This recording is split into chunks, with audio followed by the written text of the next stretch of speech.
How are you? Fabulous. So good, I can't stand it. So I was thinking we could try to do, like I was gonna do like a cold turkey. Well, I shouldn't say cold turkey, but like a impromptu Q&A, where because a lot of people don't really understand the modules or what they do, and right. I don't think you're really that familiar with them either. I would agree with that, but I also feel like I probably understand how they work better than most. Yeah, I agree. Yeah, well, I mean, not that many. I'm trying not to badmouth people, so.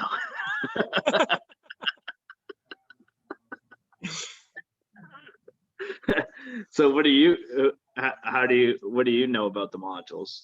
So this is what I understand of the module is it plugs, it's a unit that plugs between the truck computer body control modules, the truck's brain, and the fuel pressure regulator, and sort of fools it to raise the fuel pressure but it doesn't necessarily change the air to fuel ratio. Maybe like some of this is a guess. Yeah. I know so that you get the general idea. It's pretty much what some people. But this is what sort of struck me as wow was because at first I was like, stupid gimmick. It just sort of tricks you, adds a little extra fuel, and it's not actually better. You're on the right path. It wasn't correct, which I'm going to correct you in a second. Yeah, but, well, hold on. Why don't you let me finish? Okay.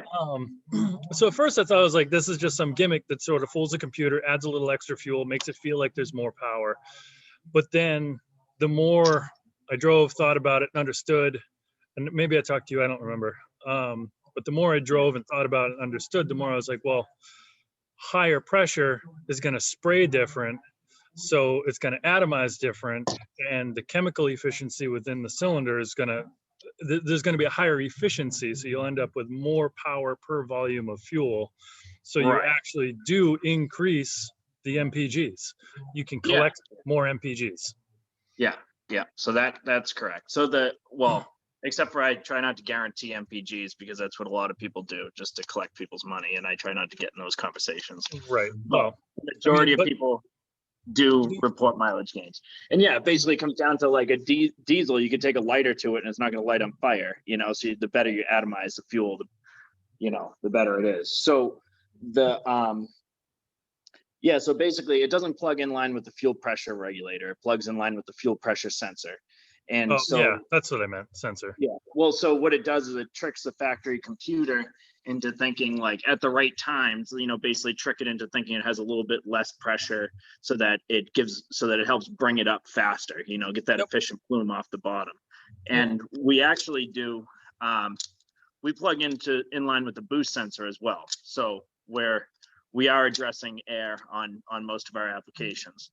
But even on like, diesels anyway, they're wide open and it's all about just fuel delivery. So, I mean, it's always just go, with the VGT turbo and things like that. I mean, it's always trying to give as much air as possible. So it's not like with these newer, like modern, computer controlled diesels, like there is a little bit more to it. It does read the actual boost pressure and changes things based on that and air intake temp. And so being that you're tied into the air system. Everything else. Right. It's not like we're taking a P pump and just turning the fuel up, on like dipping the pin a little bit and fixed vane turbo, you know what I mean? Yeah. So the thing's already, if it sees anything that's out of whack, it's already trying to compensate for it. And that's one of the benefits of the module anyway, where, we're just tricking the factory computer into making power. And I think you were, like you have a good idea about drivability since we still want to, and we still plan on it at some point, making a mega truck that can be a pre-runner as well and do the Baja and all that. Right. So, you understand the difference between wide open throttle dyno figures and drivability and actually like getting down. Huge difference. Like those aren't even the same game. And that's basically what we're after, is like the normal daily driver that would tow the vehicles down there, not the 10-second run down the mud strip or whatever. You know what I mean? Right. Yeah. I mean, like most drivers are only using, 50% load Yeah. and under. Yeah. Quarter to half throttle below 2,200 RPM is most, Yep. is most stuff.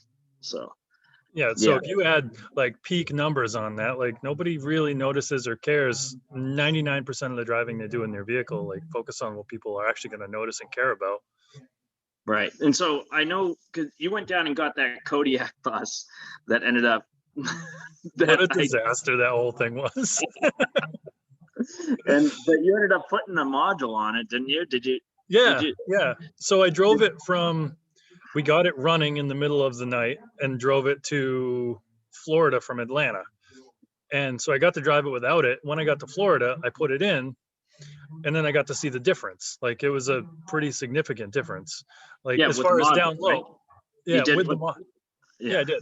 Yeah, I put the module in, and the difference I noticed was basically all down low. Like top end seemed roughly the same, but it was where you actually drive it that really made the difference. Yeah, with top end, you're talking about holding friggin' driving a bus with your foot to the floor. It's like I mean, right. Like, you couldn't. I mean, in a friggin' vehicle that's 16,000 pounds or whatever, you're not gonna notice another 100 horse or whatever the hell it's given. Anyway, it's more about having that. More power where it's lacking instead of where you have plenty already. That's what. The throttle response was a lot crisper, and like it just went when you hit the pedal instead of like, give me a minute, I'm working up the steam, we're gonna move here in a minute. It just went when you told it to, and it was like, I don't know, it's just more crisp. I think is the answer. It goes pretty good now that I pulled the body off it. Now that you deleted the bus and added the Cadillac. Yeah. After I took like 10,000 pounds off it. Yeah. So I think what I should do is I should try to send you a module and another one anyway, and you should try it on one of the modern trucks. Like, I don't know, maybe someone's got a Power Stroke kicking around or something like that, or you could just have one of my trucks or whatever. Yeah. But I got to get the torque converter.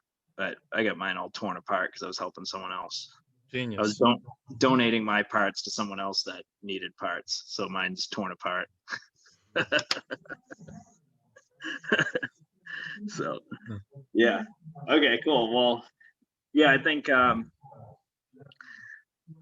we should try to do some videos or something, some more stuff, get some testimonials, see if we can find someone that wants to run the module. Which, I mean, that's a big thing too. Is, I mean, once you tell someone about it, they just want it. It's not like a high a sales pitch.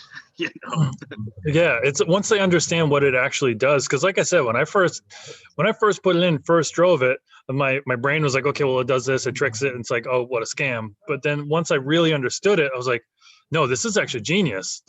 I would actually want this. Yeah, exactly. Yeah, I know what you're talking about, because I'm from New England, you are too. So we don't really see, like, there aren't that many diesels really around in New England. Not real diesels anyway.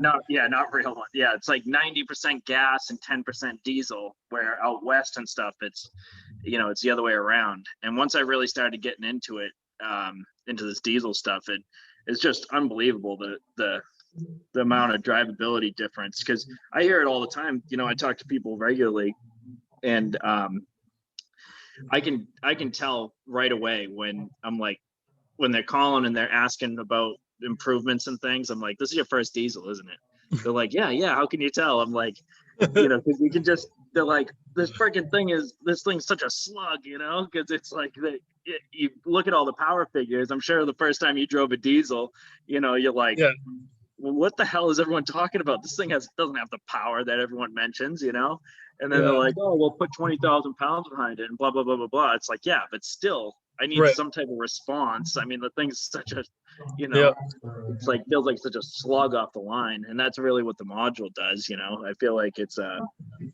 you know, it just makes it a lot more drivable, so you don't have to get, Yeah, you don't feel I like would you need agree with to. that. And I think that it was, you know, I don't have a lot to compare it to. I really only drove that giant Kodiak passenger bus with and without it. But like just that was a huge difference. So I can imagine in a little pickup truck, you know, maybe we build a regular cab short bed go-kart, you know, some That drift sounds like a good knuckles. idea.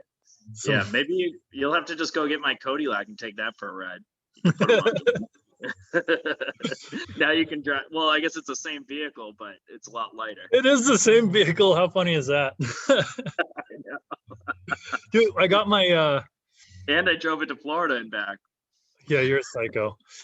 I was honestly so jealous of that when I saw you like miserable in the rain, like all wrapped up in your raincoat. I was like, I know exactly how much that sucks, but I was so jealous that I wasn't there. Oh yeah, I know. It was It's just like awesome. I love I it. think you have to have been there a time or two to be able to appreciate that, to be jealous of the misery. Yeah, exactly. I So know. I picked up my El Camino from Derek at Calculated Chaos, Yeah, and that has a 454 with port injection.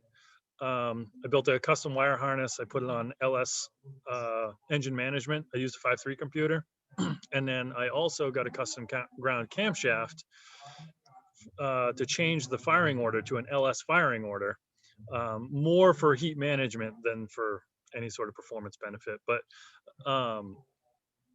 this is, and it's a very, very mild cam. It's like an RV cam and RV cam. And it made significantly less power than I was sort of expecting, but the cam didn't react the way I was sort of expecting it to. It's a really low revving cam. And if I moved my torque curve further up in the RPM range, I would have made the power that I was thinking I was going to make. It just wasn't the cam. So, but I think I have about 40% parasitic loss in the drivetrain. I've got 3 gearboxes, a 1-ton diff, and 37s on bead locks. So. Yeah. Yeah, you should have seen when I went down to Tennessee and I brought my dyno trailer. You should have seen the rock bouncers with these LSs that sounded awesome, and then they're all making 900, 1,000 horsepower, and they put down 300 to the wheels. Oh yeah, if that 100, 180, yeah, 230. Yeah. You know? Yeah, so I put down 250 to the tires, and then which is still a lot. I mean, you know, it's crazy how. But the best part much is loss there is on those. Yeah, but the best part is, basically, right off of idle, it made 380 pound-feet of torque. Right. And then just flat right across the graph. Just a big table, like all the area under the curve. And after driving this thing, it's like I do a lot of LS swaps, like a lot of LS swaps. And I've driven a bunch of them, everything from the 4.8s to, the 6.2s and even a couple of 7 liters. And the 4.8s are like a 2-stroke, they don't have anything until they wind way out. But this big block and this El Camino is it's like a middle ground between a diesel and an LS. It's like, it's a little lower revving than an LS, but it's higher revving than a diesel. It's got all that diesel grunt, but it's not a full diesel. It's really interesting. And I think this thing's going to be a formidable opponent in the woods. Yeah, exactly. And that's really one of the things that I've always tried to compare to with people, the 2-stroke versus 4-stroke thing, and it's like to be able to, because I used to have a 6.5 diesel van. And, awesome. And that's one of those things, if you're pulling up to a hill and you're not in the right, I call it finding boost. Like if you're not in that right spot, then you're done. It's like, if it upshifts or downshifts, you're over. It's like if you get that trailer behind you. So, I kind of call it finding boost, where that's what even though these trucks have ridiculous amounts of power, if you find yourself in the wrong spot, especially with a Duramax and an Allison, where, I mean, I guess the Cummins with the Iacin does the same thing, but sometimes it just won't shift. It won't downshift, won't upshift. And it's just all in between, and so I could imagine very, so I can definitely relate to that 454 thing. Yeah, You know? it's really awesome. And like, and if I had a different cam, it would just be like a fucking violent LS, but that's not what I've got. It reminds me of the Triumph Speed Triple, I think it's called, or what's it called? The Triumph. My friend's got a Triumph motorcycle. It's a 3-cylinder that's a 2.3 liter. Oh geez, that's huge. Yeah, it's the same engine they put in the Triumph Spitfires. No way. That's super cool. Yeah, exactly. They still make them. You have to look them up. And they freaking, yeah, it's just ridiculous. So it doesn't matter what gear you're in anytime. It's like you're riding this, like, it's like literally like riding a bull. Like every time you hit the throttle, it's like, doesn't matter the RPMs. That's kind of what this is like. Like, you know, I'm driving this along and I don't have a tack or anything in it yet. But, you know, I drove it from Concord back to Dublin last night. And it didn't really matter what RPM you were at. You just hit the throttle and it goes. And yeah, I don't know. It's I'm so stoked on it. Like, I'm pumped about this thing. There's so many bugs to work out, but it's sick. You gonna bring it down to King of the Hammers or something, or what? I don't know, man. I'm so busy and broke that like I can't afford to pay attention. Like, but word, right? I've got an idea, a couple ideas I've really wanted to do, and I talked to you about a little bit recently. I've got 2 ideas. One of them you're aware of. I really want to take an engine with modern engine management, you know, a diesel. Yeah. And that way there you can play with the multiple shot injector cycles, and like you can really have all the telemetry, the air intake temps, and you can play with everything. Yeah. Unlike an old school mechanical injected diesel. And Right. I really want to put like super fucking high compression pistons in it. Like I'm talking 25 to 1. Yeah, I could make some cool stuff. I actually have access to some where I can mess with the injectors and get a nice efficient plume out of them as well. Yeah, and I'd like to. Are we gonna put that in that 67 Impala I get? Yeah. Like I want to do kind of like a similar to like an Engine Masters episode. You know, like obviously we're not scientists, but we have access to telemetry. We've got ideas. We can test shit and see if it works and try to figure out why it didn't. But yeah, it's not rocket surgery. Yeah, this ain't rocket appliances. It's all water under the fridge at this point. So we're what I want to do is build this super high compression, technologically advanced diesel engine. You know, by technologically advanced, I just mean all the telemetry, like a modern engine management. And then I'd like to do, one of the big things I'd like to do is I'd like to build an exhaust heated an exhaust powered fuel heater, because I want to superheat the fuel. I want the air in the engine to be cold, because if you start getting a hot engine, like there's a bunch of theories, but it's recently been proven that, you know, a lot of people think that you get a hot engine, the difference between the combustion temperature and in the actual engine, if there's less lost if you get a higher engine temp. But what really happens is the head and the port is hot, so it slows the velocity of air into the engine down, so then you lose all your gains by having your chemical, like, so I think the goal is to have a cold engine so that the air flows hot, cold, and dense into it, and then superheated fuel for ultimate atomization. Obviously, there's probably a balance there where there's diminishing return, but I think that with that, we could get a B body with airplane gears in it up to 50 miles to the gallon. And like, yeah, that's not breaking the ground, but that's a big deal. Like I just picked up a Volkswagen TDI. It's at my shop. That's cool, but I just don't think it makes the same statement, you know? No. Oh, your Volkswagen gets good fuel mileage too? That's cool. Yeah. Oh, your 67 Impala gets 50 miles to the gallon? How comfortable are you? Like, yeah. No, what I want to do is, yeah, exactly. We got to get a big engine. Would be nice. Well, I mean, if we made a bunch of power, it would work, you know, but we end up blowing that thing up. What do you So mean? If we made a bunch of power, it would work? well, well, I mean, if it made a bunch of power, then we could put it in something that's comfortable. I don't plan on keeping that engine in the vehicle. I plan on taking that engine and put it in something else, obviously. What I actually want to do is, I'm sure you've seen the guy, he took one of those front wheel drive engines, turned it sideways, and then put drive shafts instead of CV shafts. Yep. I'd like to do that with a little crawler with that engine. The problem with that, with the diesel, because like that's my world, is the rock crawlers. It's got no is response.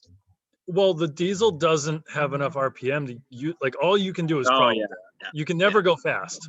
Like top gear in that thing is going to be 30. yeah. Wound out. Pretty lame. Not gonna be able to jump much going that fast. No.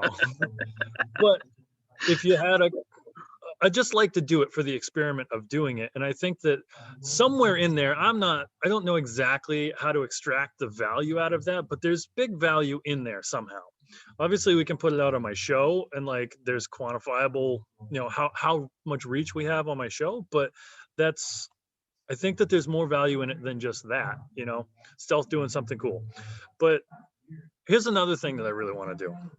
This is something that I am going to do. I've been pontificating for years, and I finally have like a decent plan. I really want to build a car that'll do 150 miles to the gallon. And I've got some really smart friends at like MIT and that I've been brainstorming with for years. And it seems like the best I can get with a gasoline engine, but judging by math, and some of it is gut instinct, but is like 85, 90 miles per gallon. And that's, Aerostream. And what I really want to build is something that doesn't look like you're driving a hot dog. And I think the answer to that is small, lightweight. Obviously, weight is a big factor. So lightweight, but the biggest thing is your coefficient drag, like the air resistance is the biggest thing in fuel mileage. So I think is diesel over electric? Diesel over electric, is that ruled out? It's not. And so I think what I want to do is I want to build like a 30s chop top sedan, but obviously not start with a 32 Ford Coupe. Like just build a shell or get a fiberglass thing, because they're narrow, they're pointy, they're low profile. They kind of are Airstream. Run them on motorcycle tires because the tires themselves are aerodynamic. I think I just picked up a 1950 Dodge Coronet, but that doesn't really do anything. So my thought was something that could fit two people uncomfortably, but something that I could prove a point and I could drive this fucker across the country. Where I think I landed is there's a 2-cylinder direct injected 850cc Kubota diesel that makes, I think, 17 horsepower. Put a GT15 turbo on it when you need the boost, need the power, and you can make 45 horse. And at that point, you could do 50, 60 miles an hour in this thing. That's kind of like a Roxor engine, isn't it? No, I think it's smaller than that. Yeah. But I was thinking use that engine. And for me, it's like the whole package, and you're losing 63% of the energy in that chemical reaction to heat. And there's ways of recovering some of that energy. The turbo can take some, but the turbo itself although it's efficient, it still robs a lot of energy to make the energy. Not quite like a supercharger in the same way, but you can like thermoelectric tubing, you can recover some of the energy from the radiator and turn it into electric energy, which is where the diesel electric hybrid comes into play, because now you're charging the batteries with heat instead of by spinning an alternator. Like the heat of the fuel is what's generating the electric energy to charge the batteries to then run the diesel, to then run the electric motor. So the diesel's only going to really be there to get up to speed, and then it kills, and then you maintain with the electric energy, and you just have, when you reach a certain voltage, the engine kicks back on and then charges back up. And when it reaches this voltage, engine shuts off, Mm-hmm. and it'll probably be 50-50 in the end, but maybe, I don't know. If you get 63% of your energy lost and you're able to recover 20% of that, 30% of that into electric energy, if you get a brushless motor, it's going to be 24% more efficient than a regular armature with brushes. And I think that the 150 mile per gallon goal is pretty achievable. And I wonder if they make inverter style generators with diesel engines in them. Like how the Hondas wind up and down and things like that. Yeah. Something with a variable,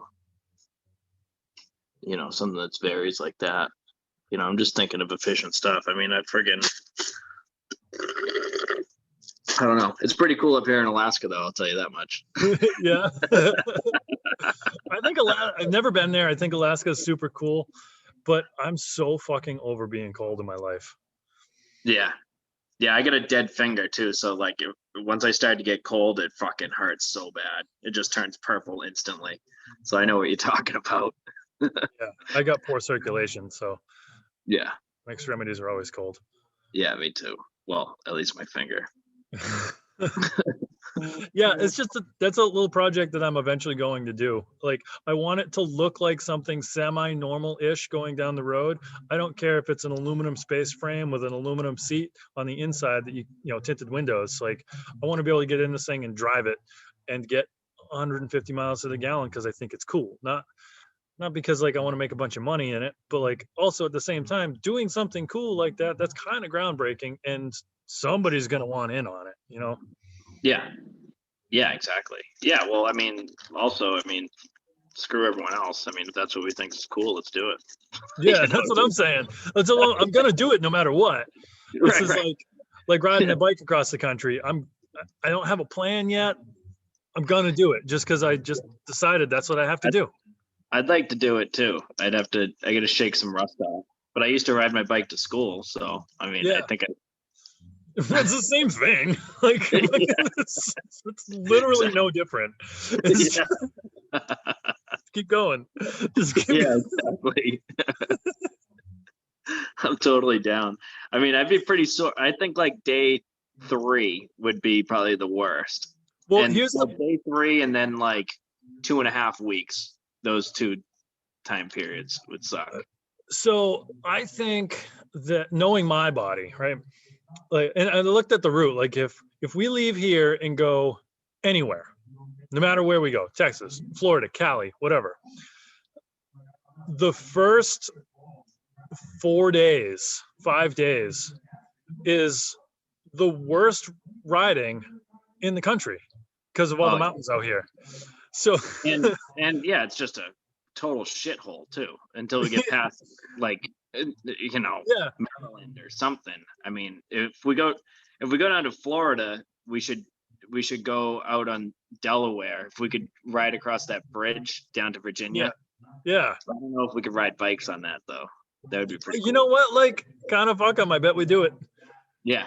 Like, what are they gonna do? Catch us in the middle? Oh, you want to give us a ride? Thanks. Like, yeah, that's true. Like,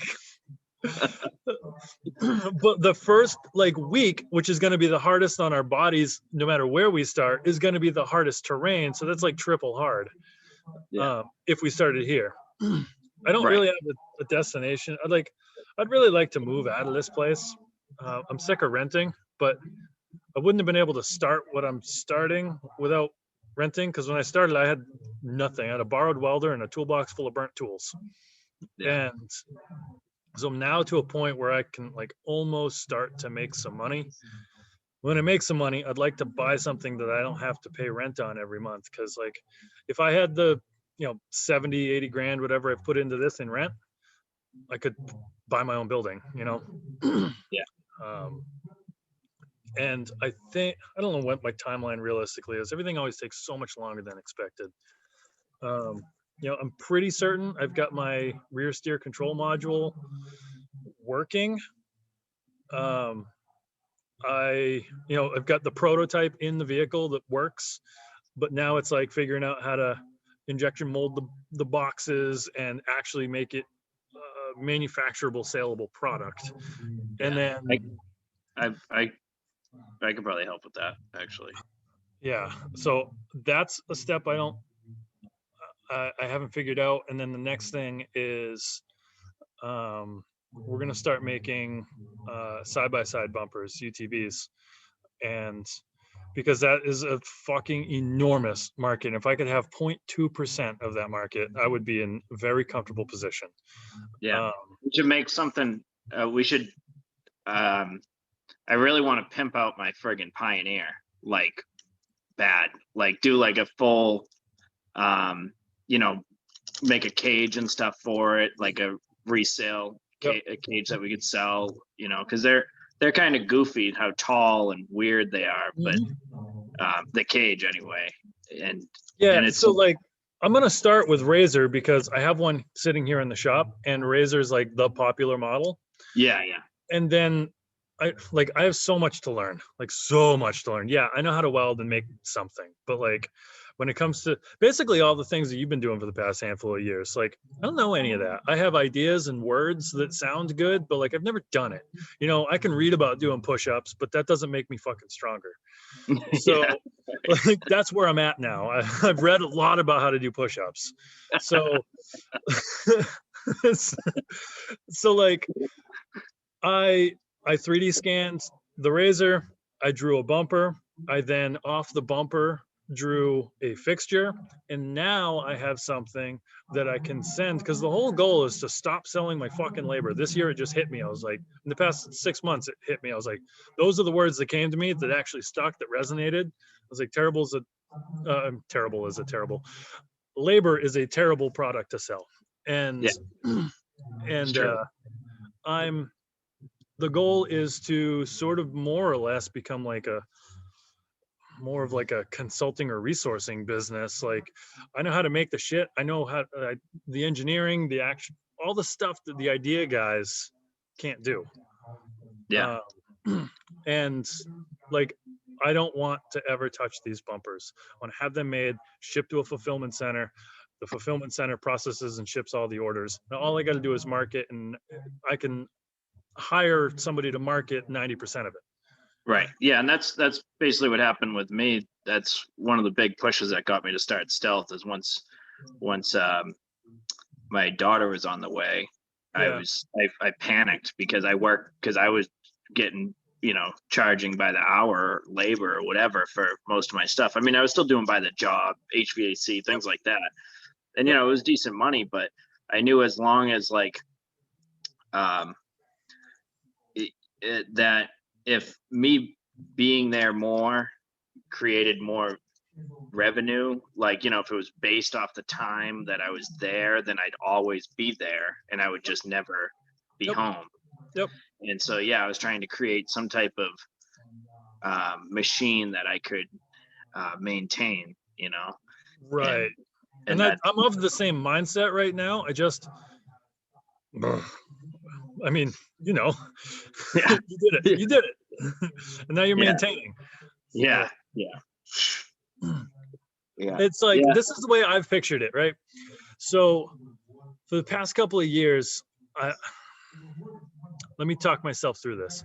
So there are people who, like, their dad was a very successful self-made businessman, and like it takes 10 steps. You have to learn 10 steps in order to master the machine, right? To build the machine. And it's like playing regular Nintendo without memory cards. Step 1, nailed it. Step 2, nailed it. Step 3, dun, dun, dun, dun, dun. You have to start over at step 1. You can't just start at step 3. And I've been for fucking over 10 years now, I've been like, I think the answer is in product. But until 6 months ago, when the specific words came to me, stop selling your labor, it meant something different. It meant, before I was like, I need to make product and sell product. And fuck that. I don't need to make it. I need somebody else to make it, and I need it to sell. And so like where I feel like I'm at right now is like, I'm at like level 6 or 7. And once you understand how to, like, once you've played Mario through level 10, a bunch of times, and you get the machine, you know how to do it, you get that machine rolling, you can turn around with whatever free time you have and start playing it again. And then you just end up with multiple streams of revenue. But like, it's learning that 10 steps. And that kid who grew up with a dad who learned that 10 steps, what I've seen is that dad sort of hands that kid the 10 steps, doesn't necessarily hand him, here's $1 million and here's a business, go run it, kid, but hands him the 10 steps. And once you have the 10 steps, it's easy to just sort of perpetuate. Right. And then there's folks like me who, the only thing my dad knows, he's not a very intelligent man, the only thing he knows is how to work wicked fucking hard. And that's great and admirable, but you're not going to get financially wealthy from working wicked fucking hard. Like, that's not the secret. That's only part of it. And if I could have this much of his self-discipline, I would be in a real good spot. Well, what it does, I mean, the working really friggin' hard part, what it does is put perspective. At least it's good to have under your belt, because then when you get in a situation where push comes to shove and most people are buckling, you're like, I got plenty more left, fucking pile it on me. You know what I mean? One of the craziest thing this whole like DeathWish thing has taught me is that I don't have limits. Like, if you asked me today if I can do this, and by this I mean for 9 days in a row, only get 2 hours of sleep every day, and then the following 3 days get 0 hours of sleep on no substance, stimulant, nothing, just raw dog in reality, I would say there's no fucking way. But I know for a fact I could have done that for a couple more days if I had to. And that's just unbelievable to think that that's even possible, and how hard I work the whole time. Like, I don't have limits. The limit's in here. Yeah. The longest work day of my life was the day after the second longest work day of my life. And and I was only on like 3 hours of sleep, and I'm like, you know what, I'm just gonna go in, I'm gonna get everyone set up, and I'm going to sleep. I don't care, screw everyone. Didn't happen. You stayed up all day, followed by a 54-hour shift. Just nonstop.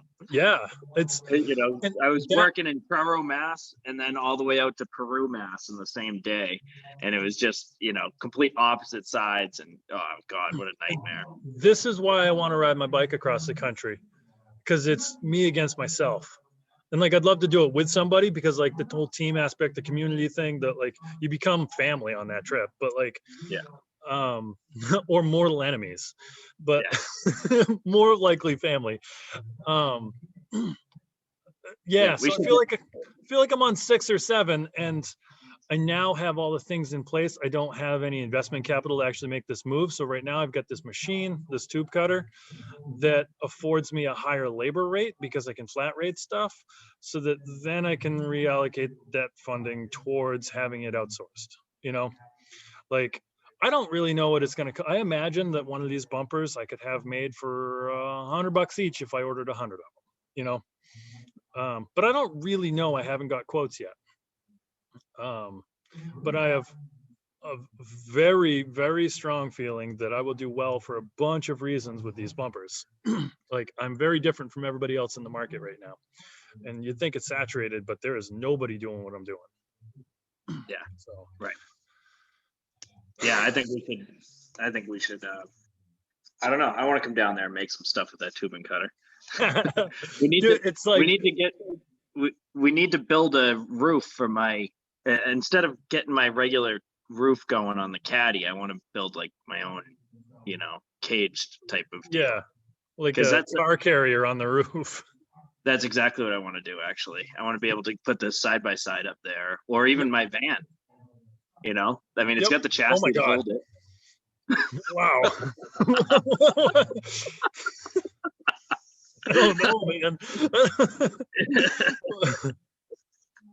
Yeah. What's the story with the van? They're piecing it back together. I gotta redo something. I need to, the Atlas springs, I just keep breaking them over and over and over again. And Yeah. I went out to Atlas and Do you have traction bars on the rear? No. That Might will have make a something huge difference. Yeah, but it flexes so much that it would, I just think leaf springs are just not. And I'm just done with the Atlas thing. I drove out there and I was parked out in front of their place and basically they just told me, tough luck. So I was like, all right, whatever. All the way out. I drove, it's a pretty far drive. I think that, like, if you didn't ruin that, right, and you said, Josh, what do I need to do to make this last? You need bump stops. You need to tune the shocks, bump stops front and rear, tune the shocks, and traction bars. And I don't think you'd ruin like anything at that point. Yeah, well, now that the leaf springs are junk again for like the fourth time, I really just need to do coilovers in the back. But I really want to do like a long arm, free runner style trophy truck type of fast. That's the only way you're going to be able to get any travel and keep the coilovers under the floor. Yeah, so I need some coilovers too. That's another thing I need. You got Kings up front, right? Yeah, I gotta get basically the same set for the back or something like that. I'm building one of those independent suspension mega trucks right now. Oh yeah. And the client is out west, and he is a dealer for King. So, and over the past year or two of like coming up with this build plan, we've become pretty good friends. So when it comes time to actually getting the coilovers, if you don't have a source, I know a guy. Yeah. I know the Goons Garage guys who were talking about hooking me up with one, but I don't think I don't know. They stopped. Whatever. You could say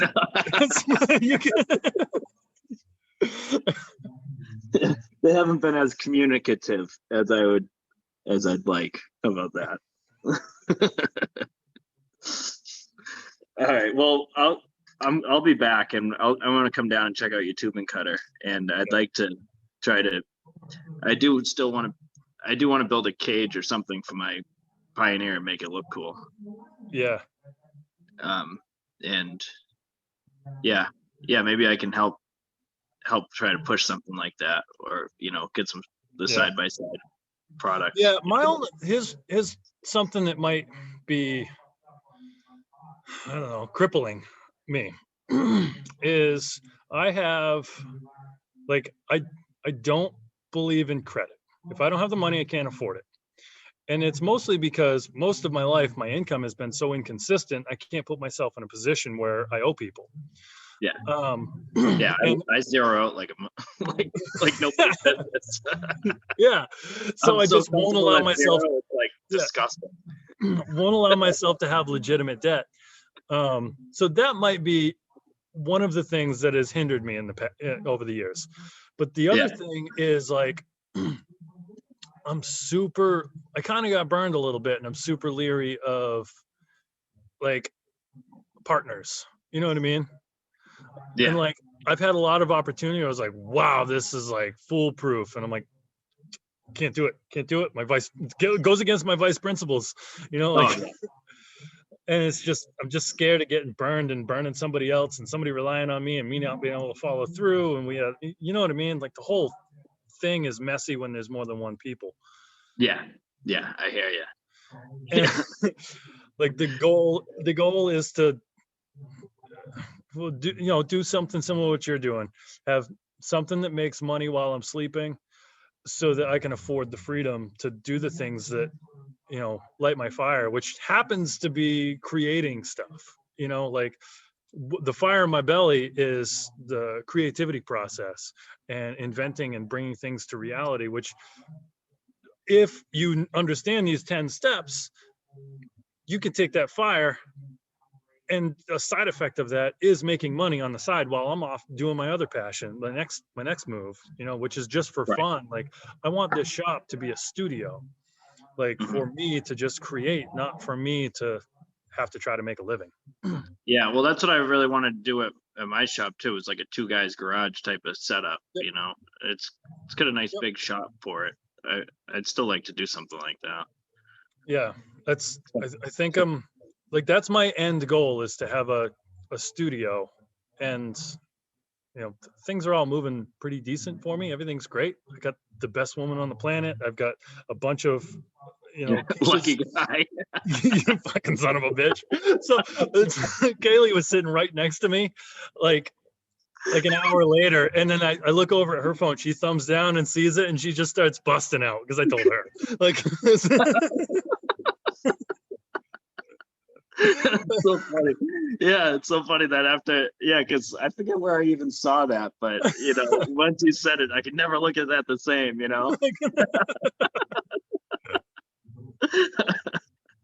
Yeah, I used to hear that. I know exactly what you're talking about. You're a lucky guy. Oh, you would you? Yeah, exactly.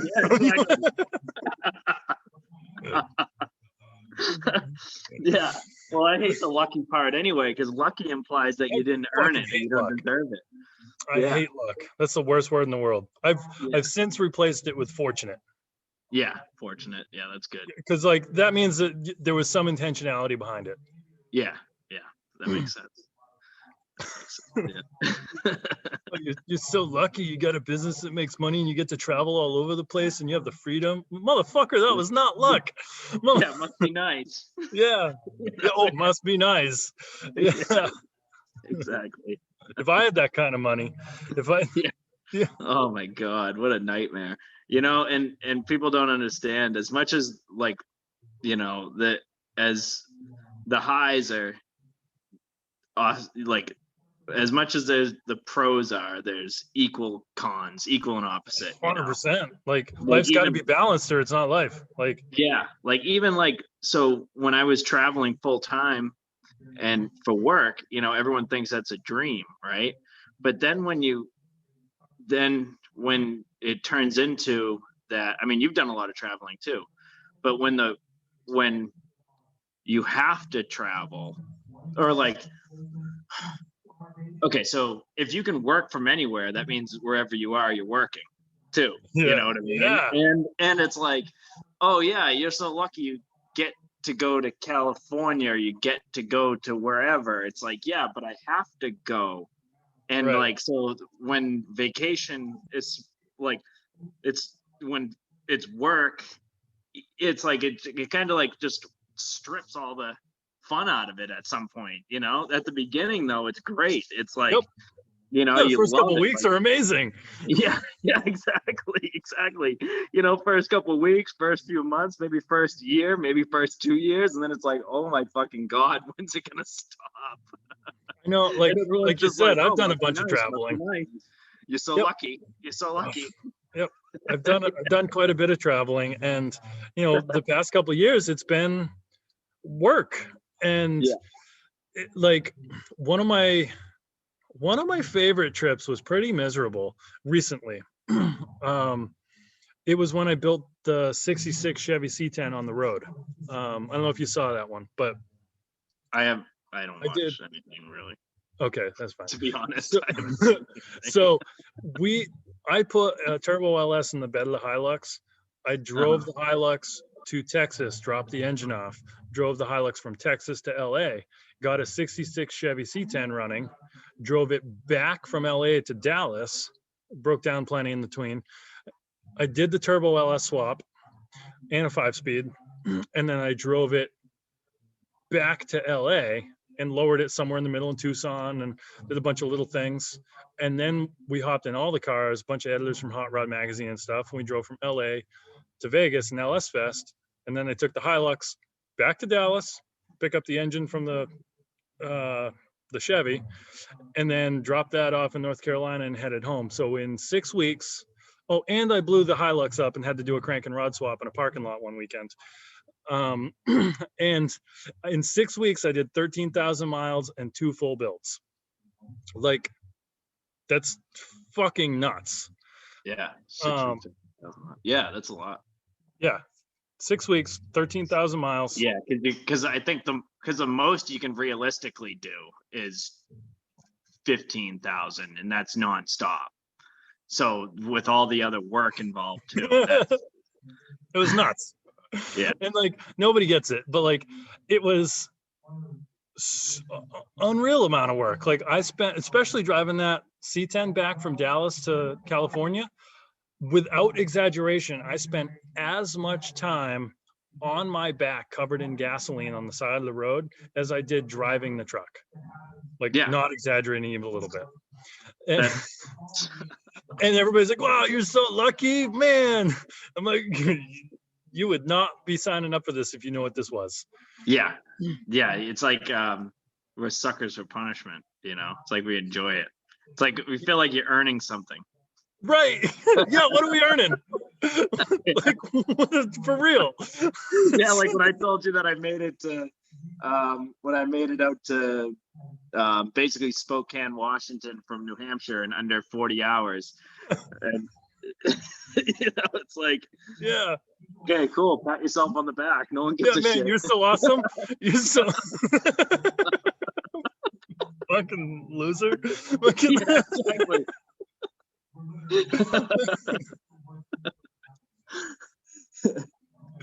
Yeah.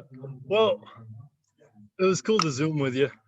Yeah, it was. Yeah, I'm gonna try to. We get some leftovers to eat. So yeah, I've been meaning to get a hold of you, and like back when I was like, hey, let's go get barbecue. I just wanted to have a Zoom meeting, just hang out. Yeah. We should have just Zoomed. We should. Yeah. Next time we'll Zoom. I'll Zoom you again, but I gotta figure out the layout part where it's like side by side. We'll do like a normal. Oh, I bet if I was on my phone, I could just. Oh, maybe that's it. Yeah. Yeah. I'm sitting here designing suspension stuff on the computer. Yeah. Cool. All right. Well, yeah. Try to design me a pre-runner setup for the rear. Yeah, word. You got it, bud. I hope you drive really far all by yourself. All right. How do I get out of this? All right. I'll see you. I'll end it. Bye. Bye.